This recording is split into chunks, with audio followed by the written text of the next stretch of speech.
So I'm enormously fortunate at this point in my career that I have money, which means I don't have to write a book a year. Early in my career, I wrote a book every year, and it was kind of on a treadmill. I think they were all good books, and I'm proud of all of them. But at this point, I said to myself and to my agent, I don't want to sell this in advance. I want to take whatever it takes to do the research and do it right. Ended up taking 4 years, of which somewhere between a year and 18 months was nothing other than solid research uh, into the background of the characters, J. Robert Oppenheimer, Edward Teller, Albert Einstein. I've often said that I write my novels as a way of supporting my research habit.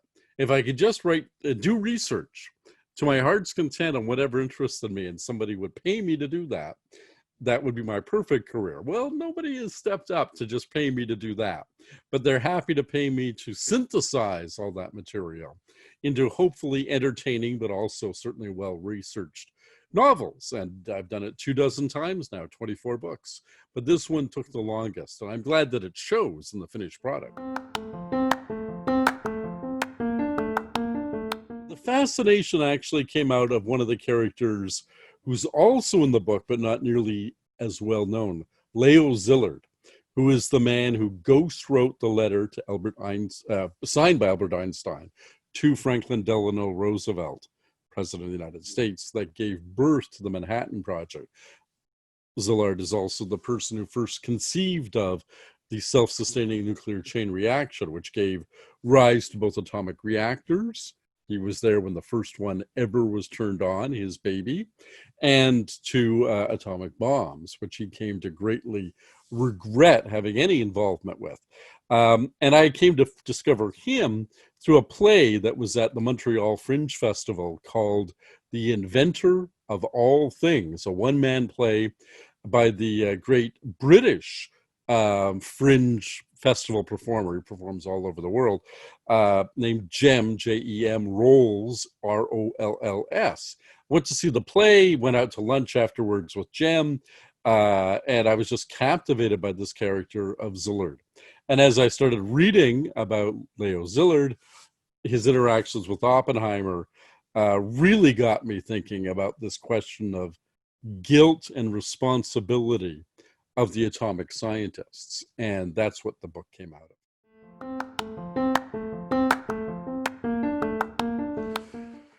Well, I know an awful lot about quantum physics and about nuclear physics as they are today, and stellar physics as they are today, because I'm a science fiction writer.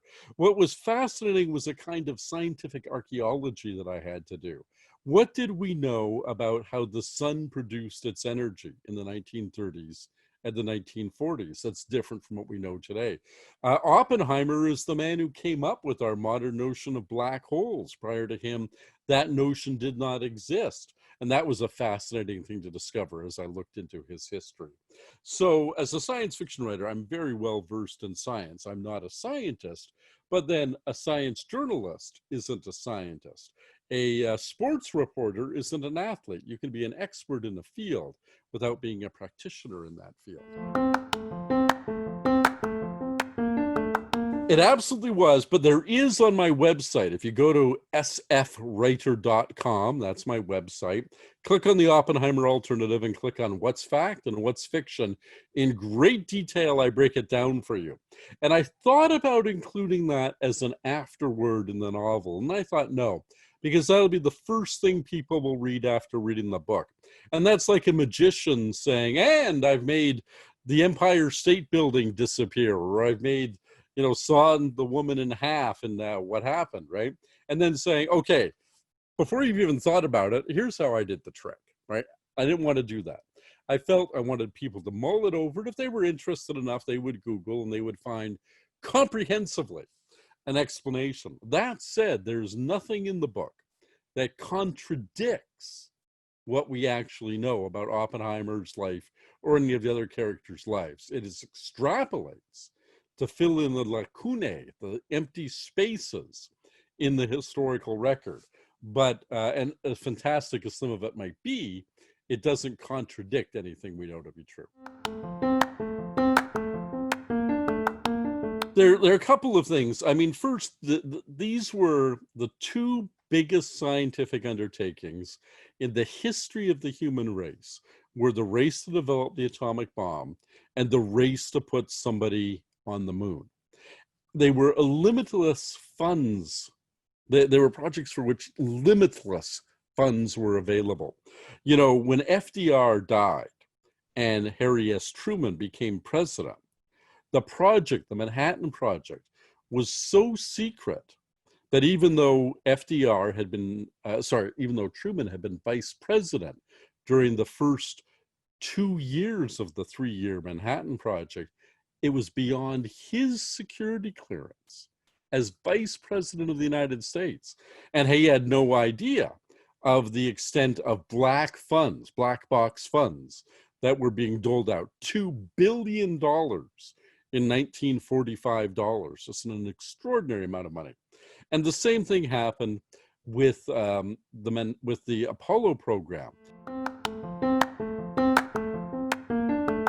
If you're going to write a novel about the Manhattan Project, it better be the characters people expect to see front and center. Yes, Oppenheimer. Yes, Albert Einstein. Yes, Enrico Fermi. Yes, Hans Bethe. Yes, General Leslie R. Groves. Yes, Leo Szilard. And yes, Wernher von Braun. Bring him in.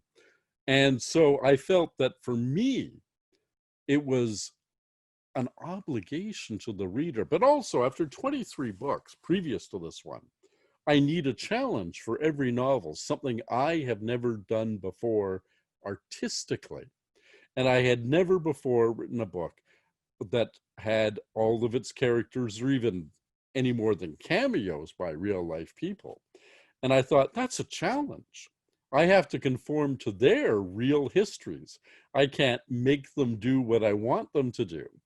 I have to live with the fact that they did the things that they really did do. And that was an enormously difficult challenge. And at this stage in my career, I only want to write difficult books. I only want to write things that make me flex my literary muscles in a way they'd never been flexed before. So it was really hard, but that's what made it worth doing. Absolutely. I mean, I'm a pretty bright guy. There's no question about that. But these were absolute geniuses. And when you talk about, as you say, Albert Einstein, a character in the book, what most people would regard as the greatest genius of the 20th century, quite conceivably the greatest genius since Isaac Newton. And it was enormous fun because it is very easy to write people who are dumber than you. And it is the normal task to write people who are as intelligent as you are. It took an enormous amount of work to try to think bigger thoughts than my mind is normally capable of. And the trick is this, of course. I can spend a week puzzling through something that Oppenheimer or all due respect to General Groves, but Oppenheimer or Einstein could toss off in a moment, right? Anybody can be a genius if time is not a factor, right? Genius is the ability to see quickly and at a glance the things that lesser men and women have to plod through pace by pace by pace. Genius is almost that ability to take a quantum leap, to look at a whole bunch of disparate things and just leap to the solution. And plodding is just saying, okay, let me work through every aspect of this, and then every aspect of that, and then spend months trying to see how they interrelate. So it was hard work to write geniuses, but it was a lot of fun. You know, it was, I've been fortunate enough to meet a bunch of Nobel laureates in my lifetime. And that helped a lot in crafting the characters here. So, you know, it is and it isn't. It is in the sense that I wanted to remind everybody, which is absolutely true, that the atomic bomb, the name, comes from H.G. Wells. The atomic bomb, the concept, comes from H.G. Wells. The atomic bomb as the thing that was going to define geopolitics in the future comes from H.G. Wells. This is all absolutely true. There's the problem with being a science fiction writer, whether it was in Wells's day or today, is you are essentially Cassandra. You are the prophetess from Greek mythology who absolutely tells everybody, here's what the future holds, and nobody believes you.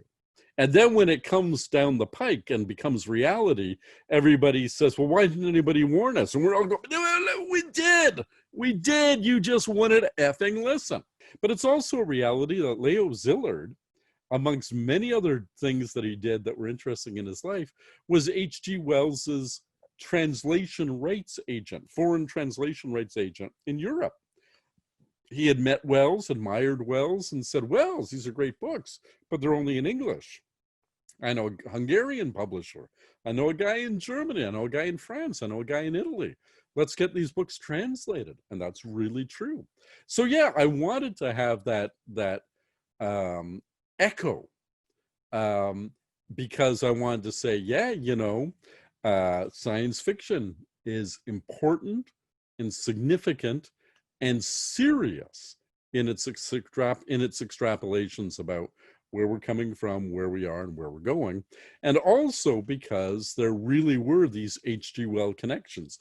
As I say in the novel, the Institute for Advanced Study is a very short drive from Grover's Mill, New Jersey, which is where in the Orson Welles radio adaptation, the famous broadcast from 1939 of H.G. Wells's The War of the Worlds, where the Martians landed. And that, is referenced in my novel. But obviously, what happened with Anthony Fauci parallels what happened in the Oppenheimer Alternative. But that wasn't what I was thinking of. What I was thinking of, and deliberately paralleled in the novel, is the conflict over the last several years, particularly the United States, with climatologists, with climate science, and the administration. The willful denial of empirical scientific reality because it happens to interfere with certain people's capitalistic interests was very much something that I wanted to talk about.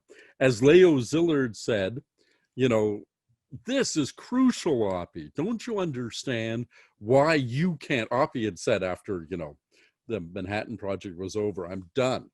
And Szilard said, no. You've got a particular obligation to the world. Don't you see what's happening? For the first time in history, scientists are on the cover of Time magazine.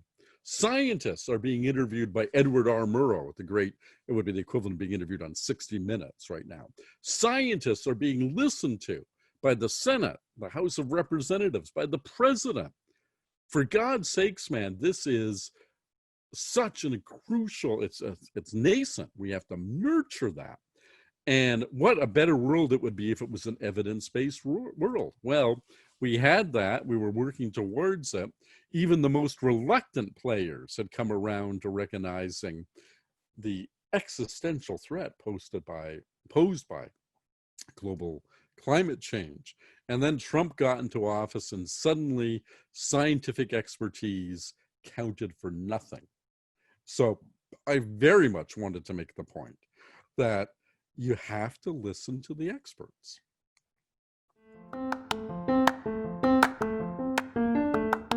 Sure. My immediately preceding novel is called Quantum Night, N-I-G-H-T, Quantum Night. And it turned out to be my most prescient novel of all. It came out 4.5 years ago. So before Donald Trump was even running to be president of the United States. And it dealt with the rise of an authoritarian, psychopathic American president, and the nature of mindless followers who will line up behind an authoritarian leader. I think that, and it's set in mostly in Canada, not in Toronto. A lot of my books are set in Toronto, which would be good for Ryerson readers. Calculating God, set mostly at the Royal Ontario Museum, is probably one that Ryerson readers will get a kick out of. But Quantum Night is set mostly in Winnipeg and Saskatoon. But I think that's an excellent place for people to get introduced to the Robert J. Sawyer oeuvre if, for whatever reason, the Oppenheimer Alternative isn't to their taste. It's my best book. I think it's my best book. And a lot of people have said that. And a lot of people have said, they said that about Quantum Night. And they said about this, I didn't think you could top Quantum Night. I think that was a perfect book. And this is astonishing that it's better in a lot of people's eyes. I never wrote a book I wasn't proud of. I never wrote a book just for money. I think I have 24 really good books to my name. I don't know what I'm going to do next. And it's as simple as that I do an enormous amount of reading when I'm looking for a project, nonfiction reading, but also just lots of novels to keep the creative pump going. And I've been reading an awful lot about the nature of reality, because that stuff is blowing my mind. And I know there's a story in there. I just haven't found it yet.